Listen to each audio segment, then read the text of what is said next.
Conservadurismo y progresismo. En el canal hablamos de este tema en múltiples ocasiones, pero esta vez haremos un análisis profundo que te ayudará a entender cómo piensan conservadores y progresistas y con cuál de ellos te sentís más identificado.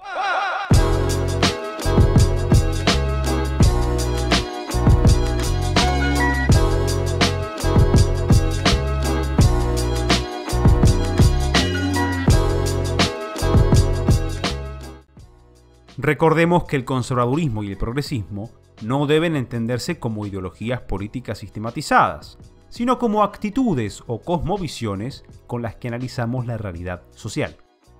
Es debido a esto que conservadores y progresistas pueden coexistir dentro de una misma tradición política. En otras palabras, como el conservadurismo y el progresismo no son una teoría política o económica, teóricamente, conservadores y progresistas pueden ser liberales, socialistas, anarquistas o fascistas, ya que estas categorías no son mutuamente excluyentes. A continuación, daré mis definiciones sobre los tres grupos que les presentaré hoy. Los conservadores son aquellos que tienden a analizar la realidad social de una manera esencialista y teleológica, asumiendo la existencia de un orden y una ley natural cognoscible por la razón, la revelación o la tradición. Enfatizan en el deber, la virtud y la naturaleza humana. Antagonizando a los conservadores, los progresistas son aquellos que tienden a analizar la realidad social de una manera constructivista y existencialista. Niegan la existencia del orden y la ley natural, cuyos preceptos suelen clasificarlos de caducos e inflexibles. Enfatizan en la autonomía del individuo y la autocreación de su proyecto vital. Por último, encontramos a los pragmáticos, aquellos que tienen una mirada mixta y que comparten elementos de ambos grupos. Para presentar cada uno de estos, primero explicaré su definición y luego veremos cómo abordan algunos debates sensibles de la actualidad. Comenzamos nuestro análisis con los conservadores. Dijimos que son aquellos que tienden a analizar la realidad social de una manera esencialista y teleológica. ¿A qué nos referimos con el esencialismo? A que existe un ser determinado de las cosas.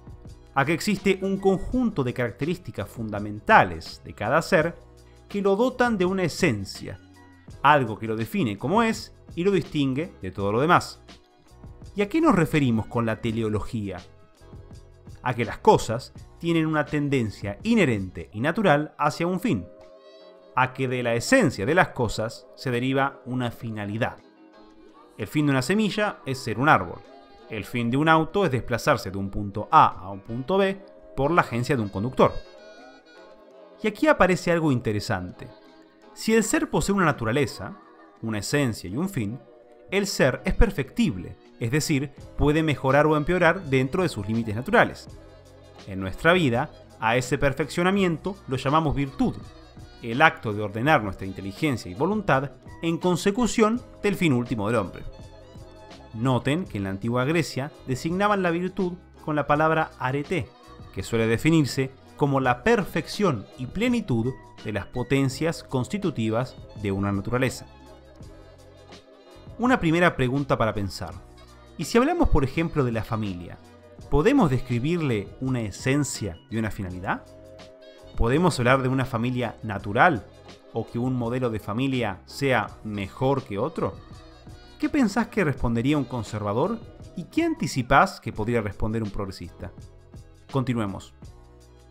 Dijimos que el conservador asume la existencia de un orden y una ley natural cognoscible por la razón, la tradición o la revelación. ¿Qué es el orden natural? Es un concepto fronterizo entre lo científico, lo filosófico, lo teológico y lo mítico. El orden natural hace referencia a la naturaleza de las cosas, a la disposición natural de cada ser que se corresponde con su esencia y su finalidad. ¿Y qué es la ley natural? Es el orden moral que rige nuestras vidas y que es fundamento del orden social. La ley natural tiene una estrecha relación con el derecho natural, que es lo que se le debe al hombre en virtud de su esencia. No son derechos creados por el humano, sino derechos que le vienen dados al humano por su propia naturaleza. Desde la más remota antigüedad, los hombres han reconocido la validez de ciertas normas y conductas que escapaban al arbitrio de los legisladores humanos y tenían un origen superior. En el pensamiento clásico de la filosofía occidental, la ley natural, esta ley no escrita pero universal, fue objeto de mucho estudio. En la Antígona de Sófocles, del siglo V a.C., encontramos ya la apelación a esta ley. Platón, Aristóteles o estoicos como Cicerón y Séneca escribieron y apelaron a ella. Y en la cristiandad medieval, la ley natural fue muy estudiada y desarrollada, especialmente por Tomás de Aquino. Por el gran desarrollo, síntesis e influencia del abordaje de Santo Tomás, es importante conocer sus nociones básicas. Existe una ley máxima, que es la ley eterna, el proyecto en la mente de Dios para su creación. Si bien esta ley no es ni puede ser contraria a la razón, nosotros, los humanos, no podemos conocerla directamente. De todas maneras, la ley eterna está plasmada en la creación de Dios, y esta materialización de la ley eterna en la creación es la ley natural, la cual todos podemos descubrir mediante la razón. Santo Tomás define así la ley natural como la participación de la criatura racional en la ley eterna. Por nuestra propia naturaleza, por nuestra razón, podemos conocer la ley natural y por lo tanto el orden moral, incluso si no conocemos o no creemos en Dios. Toda ley humana tiene como fundamento la ley natural, y de hecho cualquier ley humana que vaya en contra de esta es nula e inválida. Pero también es importante saber que la ley humana no legisla todos los preceptos de la ley natural. La función de la ley humana es ordenar el bien común y castigar los crímenes graves en el marco de un tiempo, una cultura y una comunidad determinada.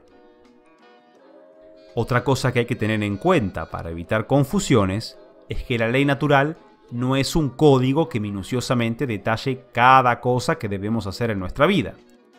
En realidad, hablamos de principios y valores que se van articulando en preceptos primarios y secundarios, por lo que existe un margen para el debate y el complemento de la revelación.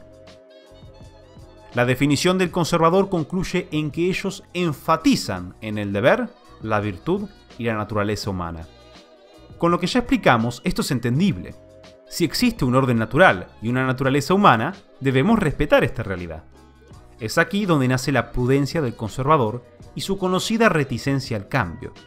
Para el conservador, el cambio jamás puede atentar contra el orden y la naturaleza de las cosas.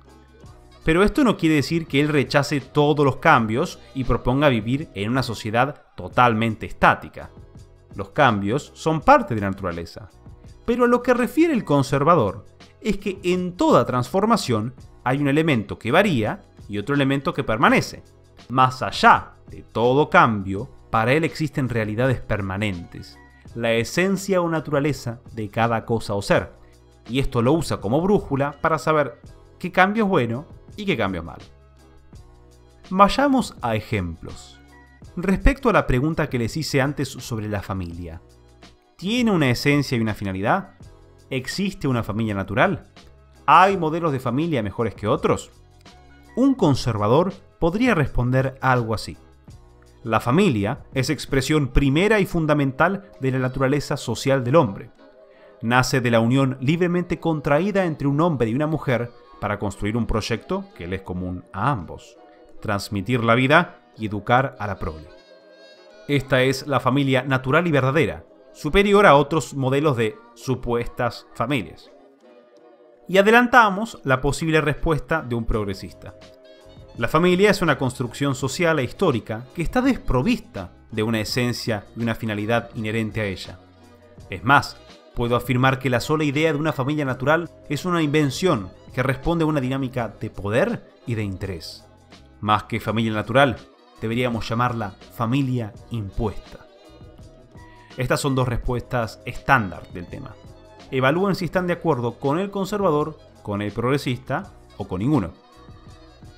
Un tema similar, pero más sensible todavía, es la mirada que tienen muchos conservadores sobre la sexualidad. Podemos repetir el esquema de la pregunta anterior. ¿La sexualidad tiene una esencia y una finalidad? ¿Existen maneras de vivir la sexualidad de mejor manera? es decir, de manera virtuosa. Y en caso que estés de acuerdo, ¿podemos hablar entonces de actos y tendencias sexuales desordenadas o anormales? Cambiemos de tema. Respecto a la medicina y al transhumanismo, la idea de modificar a la naturaleza humana por medio de la tecnología. ¿Qué diría un conservador? ¿Puede la medicina darnos aquello que la naturaleza no nos ha dado? ¿Puede ir la medicina contra el orden natural? La película Robocop es un buen disparador para debatir este tema. ¿Qué ves en esta escena? ¿Aberración? ¿Progreso? ¿O algo entre medio? Veamos ahora al progresista. Dijimos que ellos tienden a analizar la realidad social de una manera constructivista y existencialista, que niegan la existencia del orden y la ley natural y que enfatizan en la autonomía del individuo y la autocreación de su proyecto vital.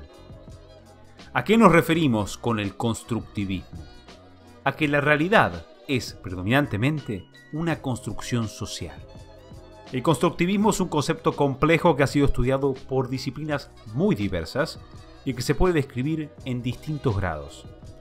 Podemos hablar de un constructivismo duro, que describe toda la realidad como una construcción social, y podemos hablar de un constructivismo blando, que es más moderado. ¿Y a qué nos referimos con el existencialismo? A una corriente filosófica que parte su análisis desde el individuo, cuya esencia y finalidad ya no responde a nociones de un orden y una ley natural, sino a un proyecto individual, a una construcción subjetiva en la cual también participa el resto de la sociedad. El existencialismo rechaza la noción de naturaleza humana, propia del pensamiento clásico y la actitud conservadora. Pero no se confundan, hasta cierto grado, toda la filosofía y la cultura moderna hace lo mismo. Les doy a continuación un par de ejemplos importantes. El materialismo mecanicista y el positivismo. Si uno cree que la realidad se reduce meramente a la materia y que todo conocimiento válido es obtenido de estudiar fenómenos físico-naturales, la naturaleza humana no es más que azar y evolución. En este caso, no hay lugar para planteos que deseen ir más allá de la realidad material. Nociones como un orden y una ley natural tienen la misma validez que el horóscopo o la lectura de manos. Hablar de la naturaleza humana no es más que poesía. Podemos nombrar también al relativismo, pilar de la sociedad posmoderna. El relativismo niega que el humano pueda llegar a una verdad universal e inmutable. La verdad es una construcción de la subjetividad en relación a un tiempo, a una cultura o a una clase social. En este caso, podemos afirmar con Nietzsche que no hay hechos, solo interpretaciones. No hay lugar para hablar de una naturaleza que le es esencial al hombre. Y aquí ya podemos ir comprendiendo cuál es el conflicto de fondo entre conservadores y progresistas. El conservador apela a una realidad de la cual extrae un montón de principios, deberes y obligaciones. Pero si esa realidad no existe o es relativa, el conservador es un autoritario que quiere imponer su visión del mundo a los demás. Y es en esta contienda donde la palabra progresismo toma un significado profundo. Vuelvo a explicar esto usando de ejemplo a tipos de padres. Los padres conservadores enfatizan en enseñarle a sus hijos que existen reglas y obligaciones que deben respetar y obedecer. El padre conservador orienta a su hijo hacia el deber, hacia un propósito que debe alcanzar de manera virtuosa. Los padres progresistas, en cambio, no creen en ese sistema de reglas y obligaciones rígidas, y esto los lleva a enfocarse en la autonomía de sus hijos, para que ellos puedan decidir quién ser y qué hacer. Cito a Jean-Paul Sartre.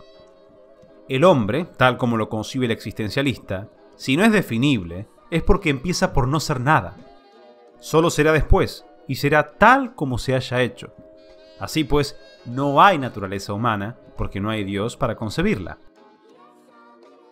El hombre es el único que no solo es tal como él se concibe, sino tal como él se quiere. Y como se concibe después de la existencia, como se quiere después de este impulso hacia la existencia. El hombre no es otra cosa que lo que él se hace. Este es el primer principio del existencialismo. Es también lo que se llama la subjetividad, que se nos echa en cara bajo ese nombre. Es importantísimo que entiendan por qué la subjetividad es pilar fundamental del progresismo. Para Sartre, defender la subjetividad humana es defender la dignidad humana, porque si el humano es autocreación, la subjetividad es libertad. Esta visión seguramente les suene muy familiar, y esto es porque Simone de Beauvoir, la cara del feminismo moderno, era existencialista y además la pareja de Sartre. En el feminismo existencialista de Simone de Beauvoir, el ser humano no es una esencia fija, sino existencia, es decir, proyecto, trascendencia, autonomía, libertad. Por lo tanto, escamotear a un individuo las posibilidades de proyectar su vida, según lo entienda por el hecho de pertenecer al, entre comillas, segundo sexo, al sexo femenino, es dominación, es injusticia.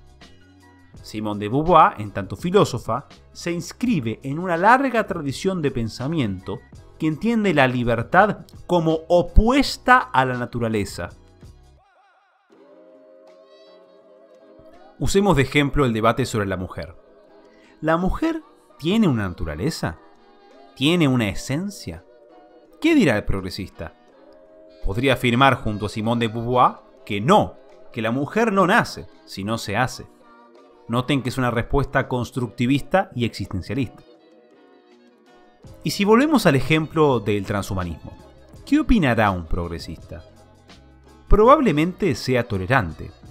Si no existe una naturaleza humana, y cada individuo es autocreación, autonomía y libertad, el transhumanismo debería ser una decisión individual. Como habrán notado, progresistas y conservadores son irreconciliables. Para el progresista, el conservador es un autoritario y una amenaza para su libertad.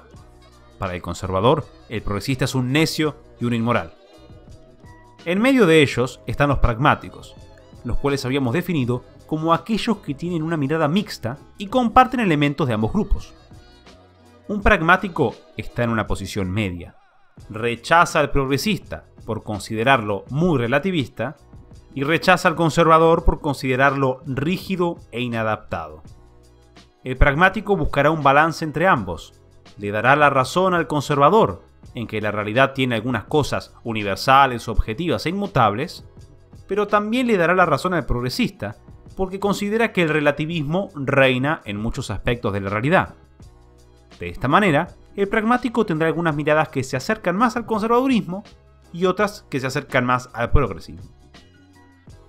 Yo relaciono a este grupo con el espíritu de la modernidad temprana, que es un espíritu de transición, un abandono parcial del pensamiento clásico y un desarrollo parcial de principios progresistas que más tarde se volverían más radicales. A modo de cierre, uno tiene que reflexionar sobre cómo estas miradas impactan a la hora de pensar la política. Para un progresista, la autocreación del individuo y su autonomía son dos aspectos fundamentales. Políticamente, esto puede traducirse en una lucha por la inclusión, por el reconocimiento de derechos que respeten esa autonomía, que respeten la diversidad y pluralidad de los proyectos de vida. Para el conservador, los aspectos fundamentales son el deber y la naturaleza humana. Esto en la política se manifestará en el orden. No habrá derechos sin obligaciones y responsabilidades. El eje de la comunidad política no será la autonomía de los individuos, sino el perfeccionamiento de las potencias constitutivas de su naturaleza, es decir, la creación de ciudadanos virtuosos. Espero que este video les sirva. Estoy seguro que este esquema les ayudará a comprender los paradigmas culturales del presente y del pasado. Agradezco a los Patreons, a los miembros del canal y a los que quieran sumarse para ayudar a que el canal siga adelante. Deja tus opiniones, ideas y propuestas en los comentarios. No te olvides de darle me gusta al video si te gustó. Muchísimas gracias por verlo y los veo en el próximo.